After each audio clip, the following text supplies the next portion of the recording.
Welcome to the My Jesus Story podcast. I'm Kim, and today we have Kathy. Hello. Welcome. Thank you. I've been anxious to get you in here because we'll get to it later, but I've seen like new spirit in you. Yes, so, definitely. Let's start with, where did you first learn about Jesus? I've been going to church since I was really little. I grew up in a church here in town. And my parents, we went every Sunday. When I was 9 years old, I made the walk down the aisle to get baptized, accept Jesus as my Savior. But at the time, we had a Sunday school teacher who was very hellfire and brimstone. So she kind of scared a lot of us into it, I think. Because basically she told us if we didn't get baptized, we were going to go to hell. Oh. Well, I didn't want to go to hell. Yeah. So I can still remember when the pastor came to our house and he said, "So do you have any questions?" And I said, "How deep's the water?" So I totally wasn't getting what was happening, or what I was committing to. Yeah. But, got baptized, and he talked me through everything, what it meant. And so all good, and then he told me how deep the water was. But anyway, then after that, I grew up in the church. We had a very strong youth group, had some great youth pastors growing up. We did a lot of really cool things, retreats. We did what we called lock-ins. One of the things that I remember that was the most impactful is we would go up, and we had a room, like it was behind the baptismal, and it was, I guess you would kind of call it an attic area, but we would go up there and do like the Last Supper up there in the upper room. Oh, wow. And it was very, it just made a huge impact on me. Yeah.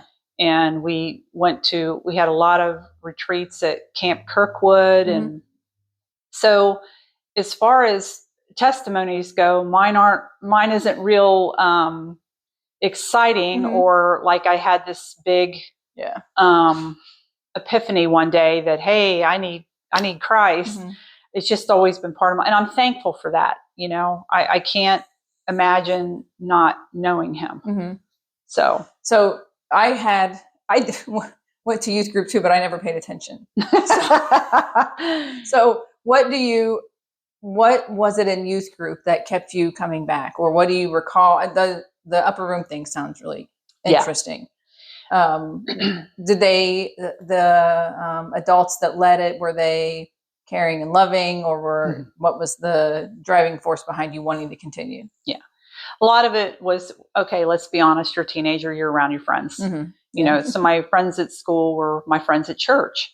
So we spent a lot of time together, and it was just kind of a fun way to spend time. But at the same time, there was good learning going on. We did have really good, not just the youth pastors. We had a lot of mothers, or mostly mothers back then, that were leading the youth group, and they were very dedicated, and they cared about us. And I think that when people are pouring themselves into you like that, even though you're a teenager, you figure it out. But you feel it. Yeah, absolutely. And even your friends, it was just a neat place to be and to grow up. We even had a thing for a while there that they would do after the football games. Like, we would go to the church and have snacks, and the adults, I'm sure they had other things to do on a Friday night, and they were there giving their time. And and then it was a cool way to invite your friends. And because it wasn't, quote unquote churchy, and they could just hang out and have fun. And that's cool. So after snacks. Home games, go back to after home games. Yep, cool. Exactly. That's cool. Yeah. All right. So you become a young adult, and you go into life. Is there any time where you maybe put God on the back burner because you were seeking worldly stuff? Yeah, I mean, definitely, especially after I first got married, we did not make it a priority. and just, going day by day, getting to sleep in on Sunday, You got kids. Yeah, and then you have kids, and you're worn out. And I didn't stay away real long after we had kids. There was a period of time where I was taking them by myself till our son said to my husband, Dad doesn't have to go. Why do I have to go? So there we go. Now we're all going to church. But I don't think it was an intentional walking away. It's just, life. And that's no excuse. But we certainly were not making him, and I know I wasn't making him a priority. Right. Do you want to talk about the Holy Spirit? Do you have any opinion? I feel like once you have an understanding of a relationship with Jesus, which to me is the Holy Spirit, that's the relationship part, the things change a little bit. Yeah. Are you of the same thought?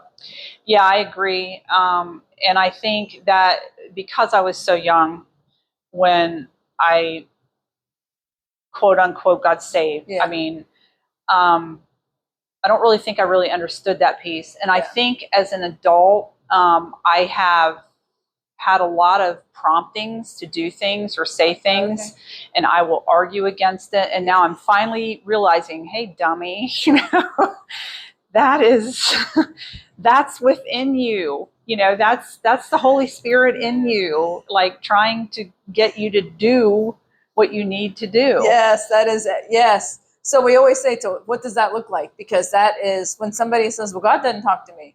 He does. He does. It's those like, go do this weird, crazy thing. And you say, no. Yeah. I think the first time, because I started telling myself, you've got to start paying attention to these things.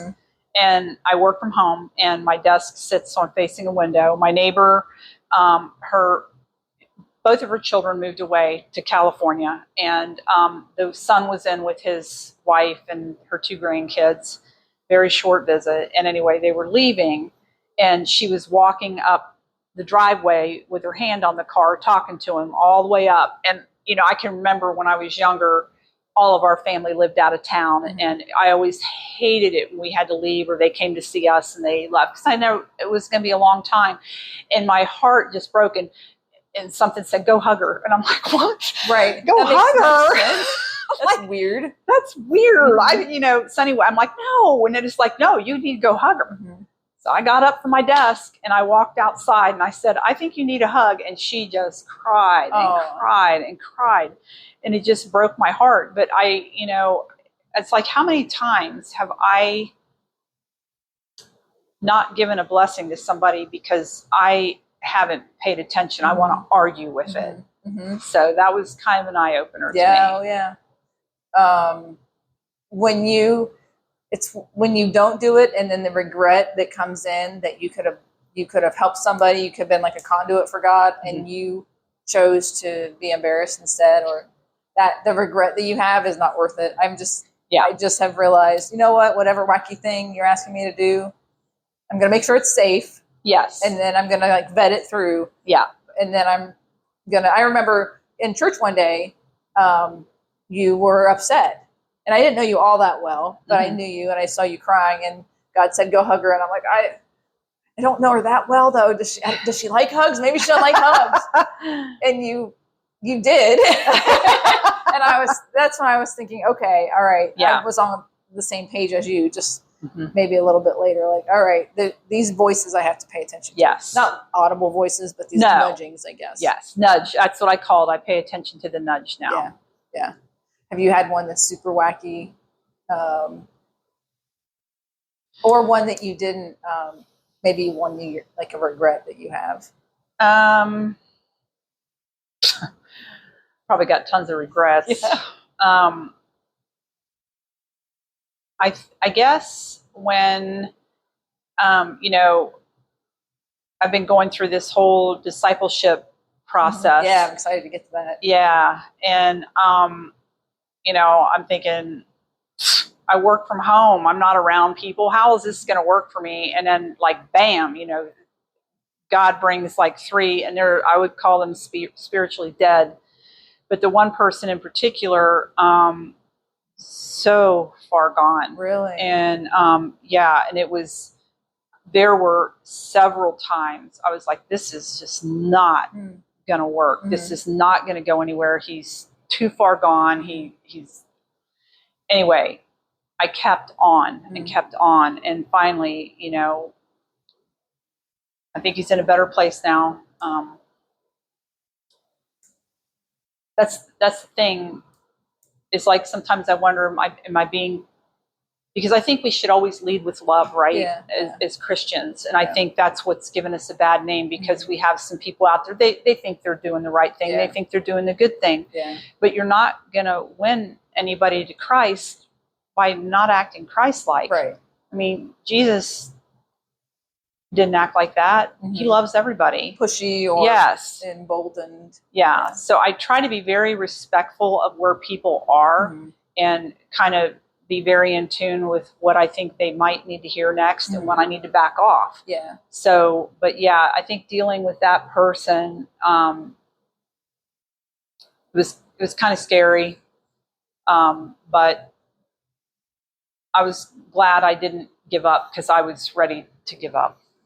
Were you praying for them when you talk about not giving up? Was it like a continual prayer for them, or were they coming and you guys were having a back and forth, like a conversation?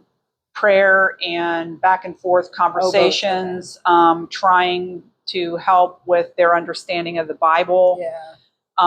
Because they were coming up with some really outlandish things. And, I would try to think about it logically, because we live in such people want to be able to explain things, and just telling people, well, you just got to have faith. Yeah. That doesn't work. Yeah.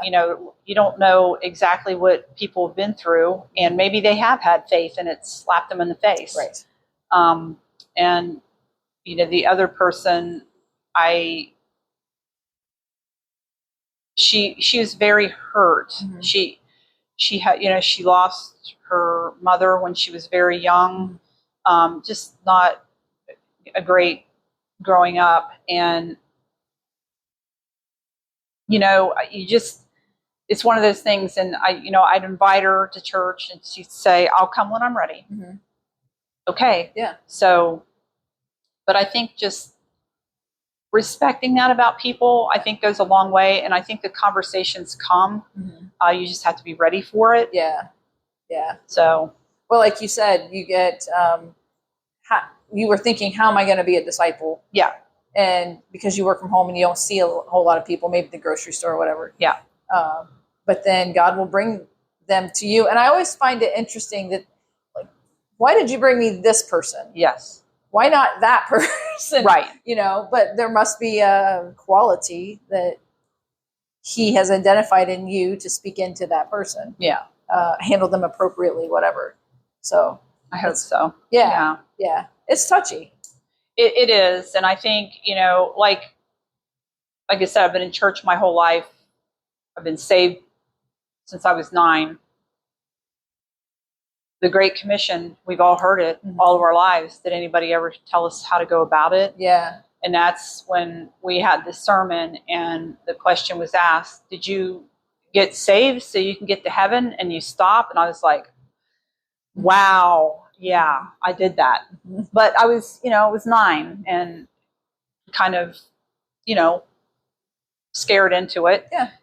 But now, like, my big thought is, what if the disciples hadn't done what they were supposed to do? Right. Where would we be? Right. I mean, that's a pretty wild thought. Right. Right. And I go back to that sometimes too. They saw Jesus and still he said to them, how long do I have to live with you losers? No, right. He didn't say that, but when are you going to understand? Yes. And it was just so far gone, that way of thinking, that they put themselves first. They put themselves first in a way of service, not in a way of taking. but Yeah. they serve people first and then they think about themselves second. That's what I was trying to say. Yeah. Which isn't normal culture today either. Not at all. And it's hard. For me at least, I tend to protect myself. And so if I'm going to put myself out there first, I'm going to get hurt. Right. And that's something I'm learning.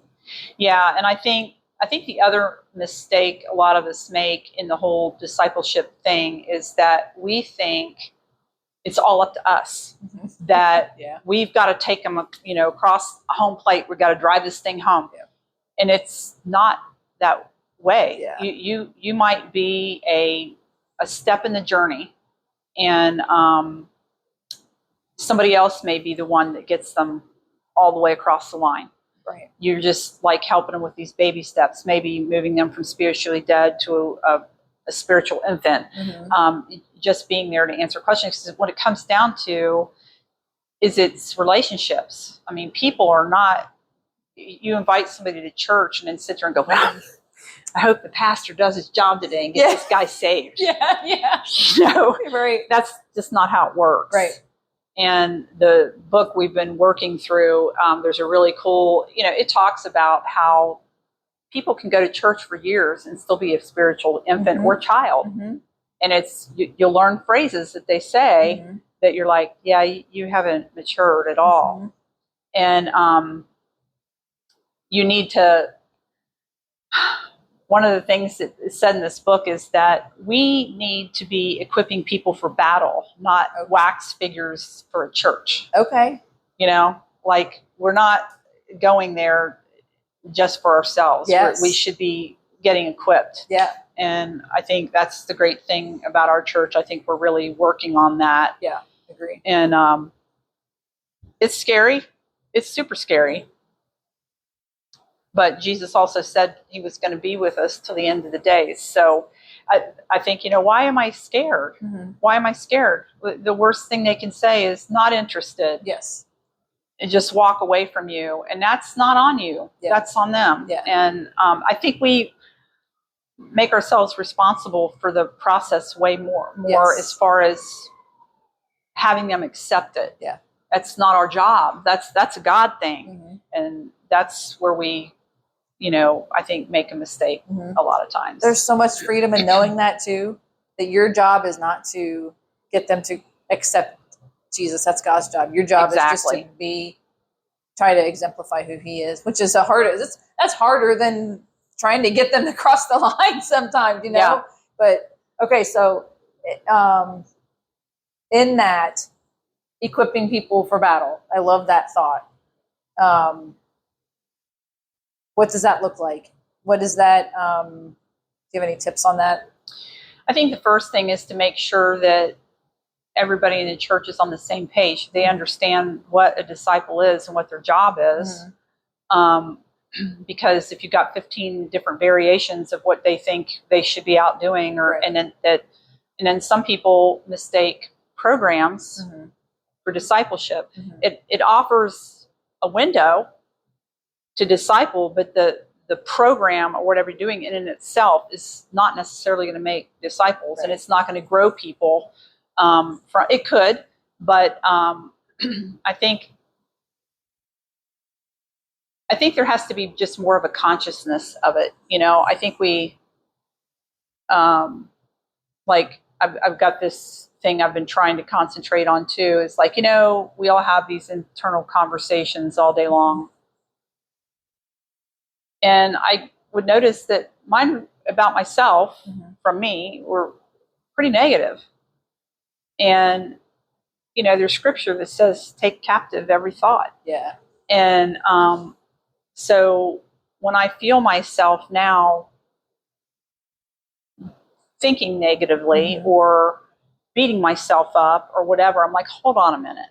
And I just go right to God with it. And, and I really do think we kind of autopilot sometimes through life. Yeah. And we just need to try to be more purposeful, Yeah.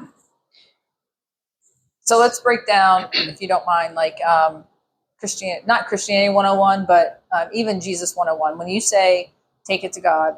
Like I know what that means, but for somebody who's listening who doesn't, what do you like? Because that's a common phrase. We'll take it to God. Lean on God. Lean into Jesus. I get that now, but 10 years ago, I would have thrown my hands in the air like, well, there's those phrases again that I don't understand. Yeah. So can you like verbally describe what that means? I think if I was talking to somebody and I said that and they kind of looked at me like, what are you talking about? Yeah. It's like, look, really what this is a relationship. It's just like you and I talking. And you just need to talk to God about it. You can do it in your head. You can do it out loud. You can go out by a creek and do it there. You can, it was kind of neat. The person that I had been discipling had called me one morning. They were having a particularly bad day. And I said, can I pray for you right now? And they said, I'm driving. And I said, it's okay. I said, you drive, right? Watch where you're going and just listen to my voice. Yeah. So that's what we did. And I think they were flabbergasted because that's the other thing is you can't assume they know what you're talking about. Yeah. But I think to say, to lean on God, give to God, it's like you've come to the end of your rope. You've tried everything. Can we just try this? Can we just try talking to God about it and just let him unburden you? That's still going to be foreign, I think, if you're dealing with somebody that has never. Right. But, I think just to kind of simplify it, Jesus spoke in parables all the time. Right. And so you could just say it's, just like you and I talking right now. Let's just take it to God right now. What's the number one thing that is really weighing you down right now? And let's just bring it to him. And hopefully they feel some peace. It may take some time for them to get used to the idea of it. They might think you're nuts, right. But, I definitely think people are seeking right now. Yeah. I think our world is hurting and we've seen some pretty awesome movement and, on college campuses, with professional athletes, right. So it's good stuff.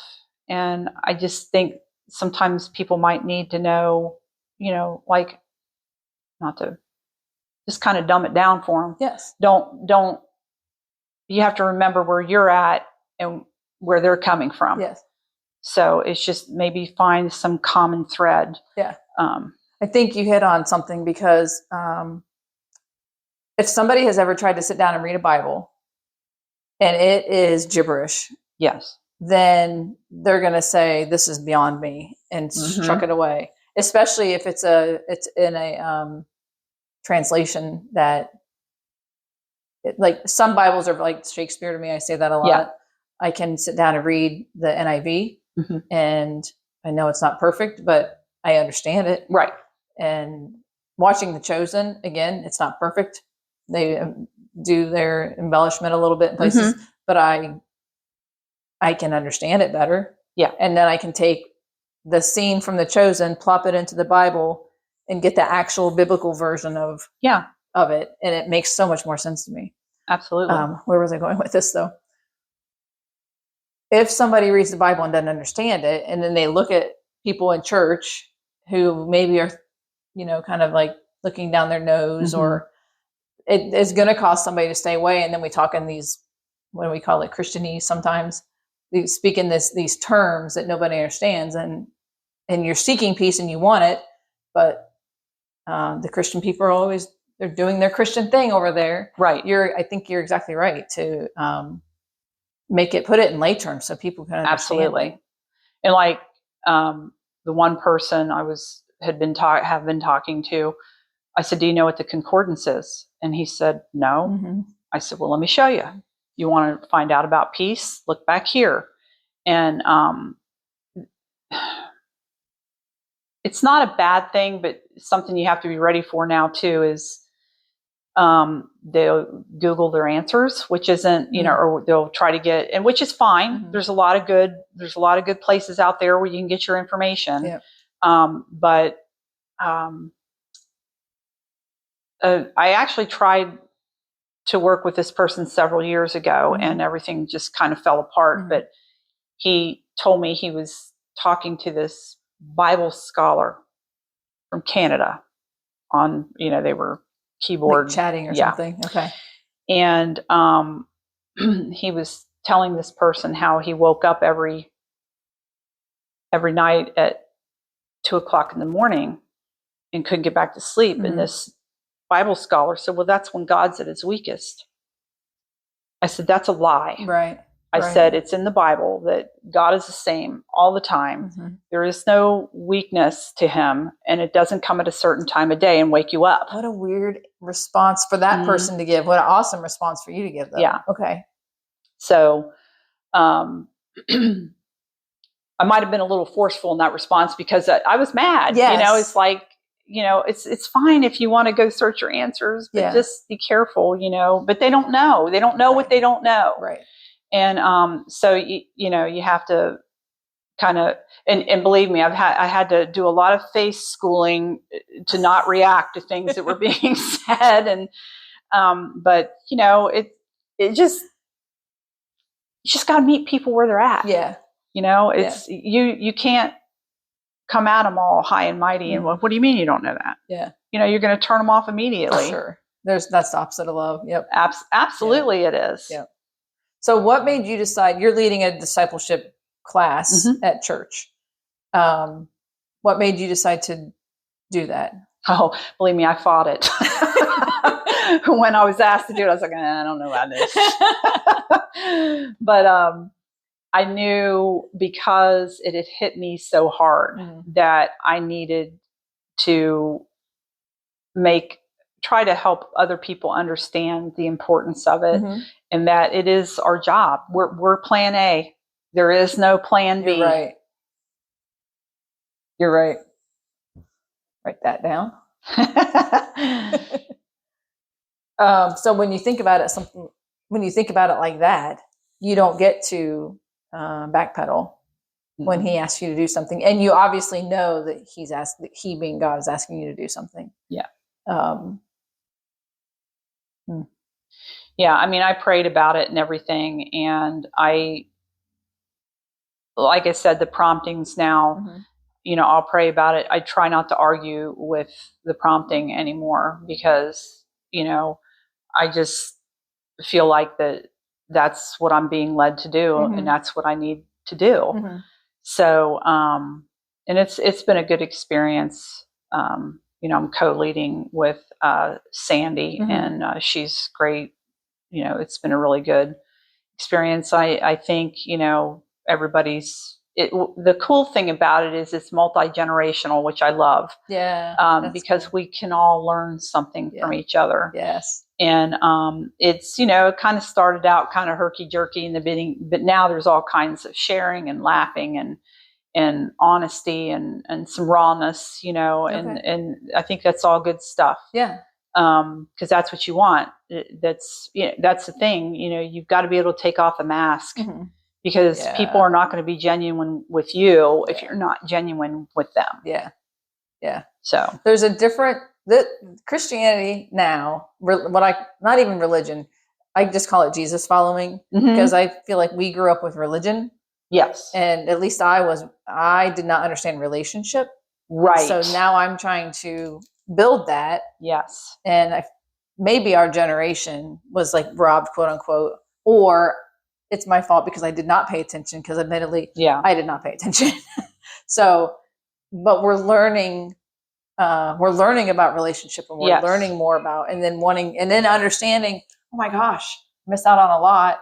I want the younger kids to not have to go through, younger being 20s, to not have to struggle with, I don't know, some of the dumb stuff that you put, like the negative self-talk. Yeah. Shoot, if you could just like wipe that out, right? What would a whole generation of person look like if they had pride and confidence? Yes. And that comes from just squelching Satan. Yeah, because I mean, if it's that negative and it's that bad, it's not of God. Right. He loves us. He's not going to talk to us like that. Right.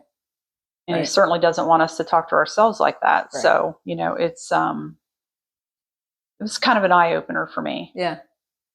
The book, the study that you're doing, is it a book like a 9-week series or? It's a 12-week study, okay. Which it usually takes us anywhere from 2 to 3 weeks to go through a week. Oh, okay. Because it's a lot of really good information. Okay. We're coming up on the end of it. We're on week 11 now, okay. and so we'll be finishing up. And I don't know what the plan is, if they're going to bring it. I think the plan would be, because this is how it's supposed to work, is that 2 people that we have in the class now would step forward to train the next class. Okay. So I don't know, I don't know what'll happen there. We haven't really talked about that yet. I know that is probably the plan, but we'll see what happens. Cool. You guys have been doing this for a while. Yeah. January? At least, yeah, January, because it's taken, well, and then, we have the weeks where we don't meet because we're doing the one service and whatever. Right. But so there was some breaks in there, and but yeah, it takes, we do our notes, and Sandy's are nice and concise, and mine are like, here's our 15 pages of, so. Some people are gifted and others. Yeah, I'm like, oh, that's good. That's good. Yeah. That's really good. I don't want to miss that. I want to make sure they know about that. Right. Right. So what's the name of the book? Real Life Discipleship. Okay. Real Life Discipleship. This bounces off of another study that our minister JD did about disciples and what it means to become a disciple. And I sat in on that class. That was really good. Yes. Yeah. I started in there, and then I did his Sunday school class, and now I'm teaching it. Got it. So I've been through it. Like, this is my 3rd time. Excellent. Excellent. Is there a big takeaway or a topic that has really hit with the class? Like, sometimes things hit that you don't expect, and you thought, oh, well, I thought that was easy, but this group thought that was kind of tricky. Well, I think as a whole, everybody agrees that they've never really been taught how to disciple or what it looks like. The fact that it's really comes down to relationships. It's pouring into people, and and it's a little daunting, because it is a big, it seems like that's what holds a lot of time. Nobody has any time, and so committing to it, and like this person, we've had them over for dinner, things like that. It just gets to them in a different level than just, hey, meet me at church on Sunday, or even if you just go to a coffee shop and write some things down on a napkin for them, But I think the other thing too is that the person you're discipling has a responsibility in it too. You can't give them all the answers all the time. You've got to let them do the research, or and then come back and ask questions. So, well, and if you do, you're robbing them of a personal interaction potentially too. Exactly. Yeah. Somebody at church said, and I don't remember who it was, it sounds like something that Sherry Manning would say, because it's very wise, but they said, once you're baptized, you're almost like just set free. You're baptized and you're supposed to know or understand, and there's no training, or there's no, not that there even has to be, not everybody has to have it, but a check-in system would be nice, but that's discipling. That's exactly what you're talking about. It is. And I think what I would like to see happen, and I think it will eventually, I think it's in the planning, is that, like you're saying, okay, great, we baptize these people. Now what? Right. There needs to be a handoff. Like, okay, we want you to go to this class or meet with these people, and if you have any questions, that's where they should be discipled, because they are spiritual infants at that point. And that's where they need help in growing and moving through the whole process. And and being able to talk to other people. I mean, usually they're on fire, they want to tell everybody. Yeah. And that's great. That's great. But there needs to be a long-term plan too, because let's face it, we have great days and we have some not so great days, and we're just not feeling it. And, that's normal. Right. And they need to know that once they come off that high, it's normal. Yeah. Well, even like misinformed, like I look back at when I first started learning more, and heaven knows what I might have said that was wrong. Hopefully not terribly wrong. I can't imagine I would have done that. But when you get excited, you might mishear something. I don't know. Just to keep someone steered in the right direction. I feel like mentorship is a good thing, but it goes back to the time. Everybody's so busy. Yeah. Yeah. And it's tough, and I think, I don't know, to say, okay, we're going to meet every Thursday at 6:00. It sometimes, especially for just doing some one-on-one with people, say, hey, why don't we meet up at Plain Street Cafe? Right. And just kind of see how you're doing. Yeah. And, just being open with each other. Right. And vulnerable. That's open. Yeah. Yeah. I mean, you can't, I don't know. One of my favorite sermons here lately has been the one about Jesus with the woman at the well, and how such a small percentage of the conversation was about her sin. And the biggest part of it was all these other things, going on. And that Jesus's posture, he was sitting. He wasn't standing over her. Right. He wasn't.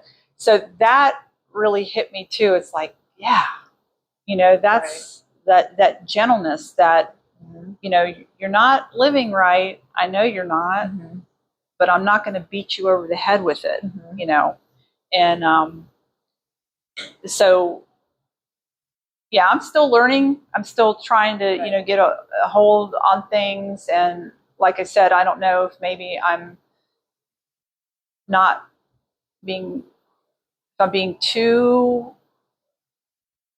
I guess, soft with it, with something, but they've set the boundary, and I have to respect that. Right. I'm not ready. I'll come when I'm ready. And the other lady is a neighbor of mine, and her husband's not on board at all. And so I have to respect that. For sure. But, and then I've been playing around with this idea, and I don't know if I'm going to, I don't know. You're putting it out there. Yeah, putting it out there. But I almost feel like these little, either spiritually dead people or little spiritual infants that are trying to understand, is like, should I have like this little Bible study in my house?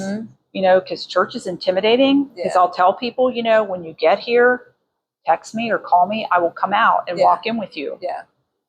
And but I don't know, because like you said, you're in your Bible, and they're like, yeah, she understands this. I'm not getting it. Yes. This isn't for me. Yes. So it's just I'm so scared of turning them off, But again, that might just be my piece in their path. And then they meet somebody else down the road that it fits together with, or builds on. Yeah. It's interesting too that church, I do feel like our church is very welcoming. Yes. And that church is a place that some people will sit outside of and be afraid to go in. Yes. And which is sad. It is sad. It's like the first word I thought about was courthouse, and I'm thinking, well, yeah, I mean, there's some judgmental people inside the building, and it's a place for sinners, right? It's a hospital for sinners, is what people say. Right. And I'm hoping culture is changing that so that people understand that not all churches are going to be the same. No. But that you can walk into a church and feel loved and accepted. You're not going to get looked at. Hopefully, that's the goal, right? But that's interesting that you want to meet them outside and help them come in and make them feel comfortable. And introduce them to people, they're not going to remember their names, but just to know that, because I know somebody came up to the person I've been discipling, and he was being very friendly with them, and the person looked at me and goes, "Do I know him?" And I'm like, "No, not necessarily, but this is what it's like to be in community." Yeah. Yeah. It doesn't matter if he knows you or not, or you know him. Yeah. This is how it is here. Yeah. Because a lot of people think they can do it on their own, by go out in nature, that's where I feel God, whatever. Okay, that's great. Yeah.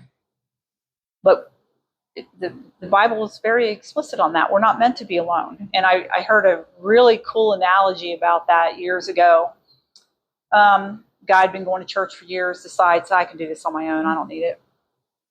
Missed several weeks. Pastor comes to his house, doesn't say a word to him. The guy lets him in.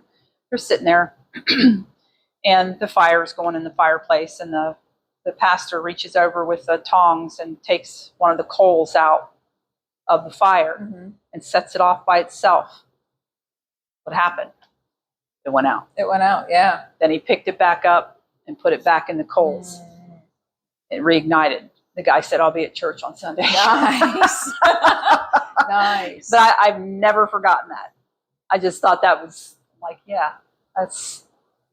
Yes, and all action too. No word, minimal words. I'm sure more words were shared, but interesting. And there's a lot of people that have been church hurt.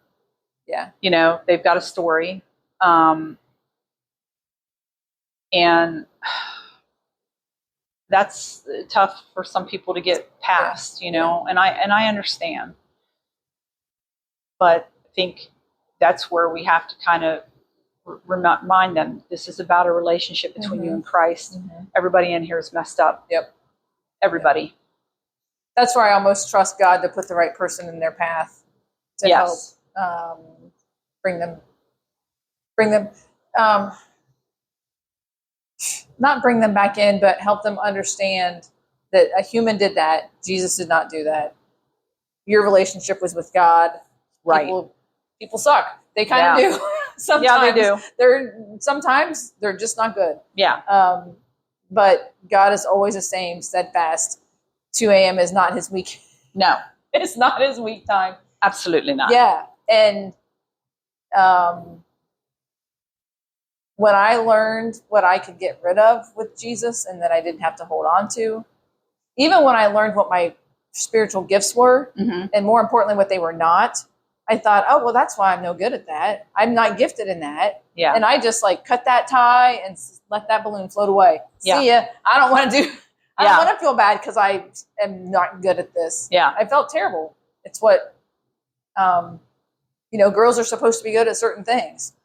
All right. Well, I missed the boat on a couple of them. But I am really good at these other things. And it made sense. It just made total sense to me. Yeah. And so I don't have to worry about the stuff I'm not good at. Right. Exactly. Shoo. Thank you. Thank you, Jesus. Yes. Is there anything that you, when you were on your way here, was like, oh, I hope that we talk about? I don't think so. I felt like God would take it where it needed to go, and just kind of being open with it. That's why I love this. Yeah. Conversations. So I have a blank piece of paper. Yeah. We'll see where this goes. It's always interesting. Yeah. If you have listened, excuse me, then you know what the final question usually is. So you're sitting on a bench with Jesus. You look at him and say, what? I had a miscarriage between my kids, and my brother passed away in a car accident 23 years ago. So the first question I think I would ask is, how's Brian? Oh. And then I'd ask him if I could hold my baby. Okay. So, and of course I would thank him immensely for all the blessings in my life and for loving me enough to lay down his life for, generations and generations ahead that, and I even though I don't even know why he'd want to sit next to me, why do you want to sit by me? Yeah. So I think those are the questions I would ask, because, it's, that's just being honest. I mean, those are the first questions I would ask. It's about the baby and my brother, but also, being thankful. And yeah, that's good. Well, thank you for coming on and thank you for spending having your me. Friday evening with me. No problem. Thank you for tuning in. We look forward to another encouraging episode next week on My Jesus Story podcast.